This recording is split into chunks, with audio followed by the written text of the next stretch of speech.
በጉርጓድ ቆፋሪዎቻችሁ መሃል እግዚአብሔር የለበትምና ደግሜ ነግራችኋለሁ እግዚአብሔር የለበትምና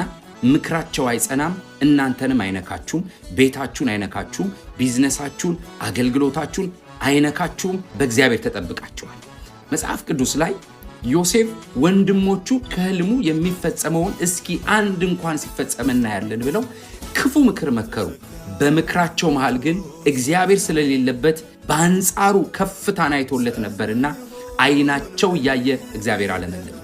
ለምን እግዚአብሔር ምክራቸው መሃል የለበት ዳንኤልን እጅግ የተራቡ አንበሶች ጉድጓድ ውስጥ ከተው አጥንቱ እንኳን እንዳይተርፍ እንዲሞት ነበር ምክራቸው እግዚአብሔር በምክራቸው መሃል ስለሌለ የዳንኤል አምላክ ያድናል ይታደጋል ተብሎ ሀገራዊ አዋጅ እስኪታወጅ ድረስ እግዚአብሔር ከፍ አደረገው ለምን እግዚአብሔር ምክራቸው መሃል የለበት ሐዋርያው ጳውሎስ በመርከብ አደጋና በፉኝት መነደፍ ካሁን ይሞታል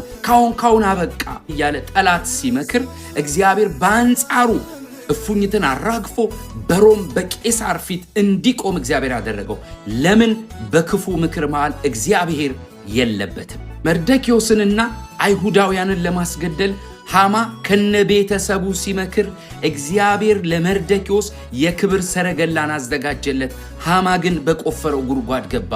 ለምን በዚህ ምክር ውስጥ እግዚአብሔር የለበትም ዛሬ አንድ መልእክት አለኝ በእናንተ ዙሪያ የሚመከሩ ክፉ ምክሮች እግዚአብሔር የለውበትም ይላቸዋል የለውበትም ማለት ምክሩ አይጸናም ማለት ነው የለውበትም ማለት እነሱ ያሰቡላችሁ ሳይሆን እኔ ያሰብኩላችሁ ከፍታ ያገኛቸዋል ማለት ነው በጣም ለምትሳሱለትና ለምትወዱለት ሰው ይሄን መልእክት ሼር አድርጉለት ፕሮፋይልስ በመግባት በሌሎች መልእክቶች ተባረኩ